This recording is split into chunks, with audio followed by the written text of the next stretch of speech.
ఇక తెలంగాణలో అధికారం పోగొట్టుకున్న విషయం బీఆర్ఎస్ పార్టీ వాళ్లకు మింగుడు పడతలేదులా.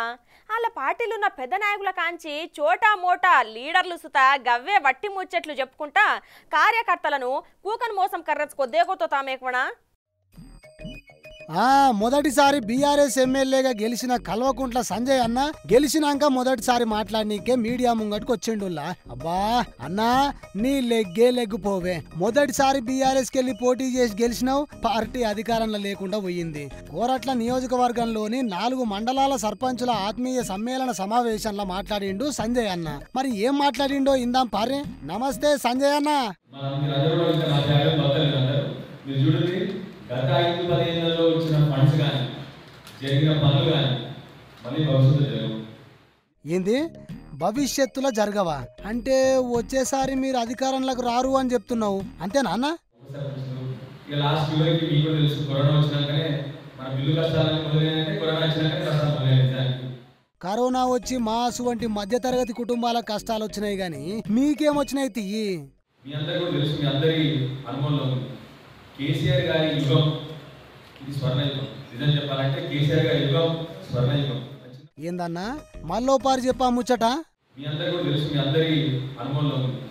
కేసీఆర్ గారి యుగం ఇది స్వర్ణయుగం. నిజం చెప్పాలంటే కేసీఆర్ గారి యుగం స్వర్ణయుగం. ఓఫో భజన చేసుడు బగ్గనే నేర్చుకున్నావు పో. ఇంకా చిన్నప్పుడు పుస్తకాలు చదువుతున్నాడు, ఆ యుగంలో జరిగినది కేసీఆర్ గారి యుగమే తెలంగాణకు స్వర్ణయుగం. ఆ స్వర్ణయుగంలో గ్రామాలకు స్వర్ణయుగంలో ఉన్న సర్పంచులు మీరు, మంచి సర్పంచులు మీరు. అబ్బా అబ్బా అబ్బా ఏం చెప్తివి ఎప్పుడు ఇలాగే చెప్తావా, ఈ మధ్య ఇలా చెప్తున్నావా? ఓకే కంటిన్యూ అన్నా.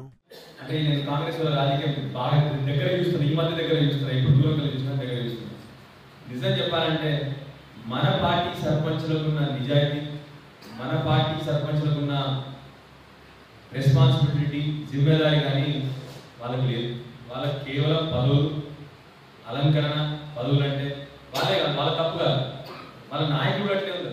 నువ్వు గెలిచిందే మొన్న వాళ్ళ పాలన చూడలేదు అని నువ్వే చెప్తున్నావు. మళ్ళా వాళ్ళ సర్పంచులు మంచోళ్ళు కాదు, వాళ్ళ నాయకులు మంచోళ్ళు కాదు అని అంటున్నావు. ఏందన్నా ఇట్లయితే ఎట్లా? ముందుగానే స్క్రిప్ట్ ప్రిపేర్ అయి రావాలి కదా. ఇదే ఫోన్లు అందరికి ఫోన్ చేయాలి, తెలియాలి, ఆఫీసర్ని రోజు తెలియాలి.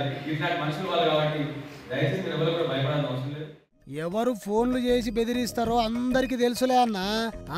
ఇంకా సెంట్రల్ గవర్నమెంట్ అదనంగా 9,000 కోట్లు అప్పు ఇచ్చింది.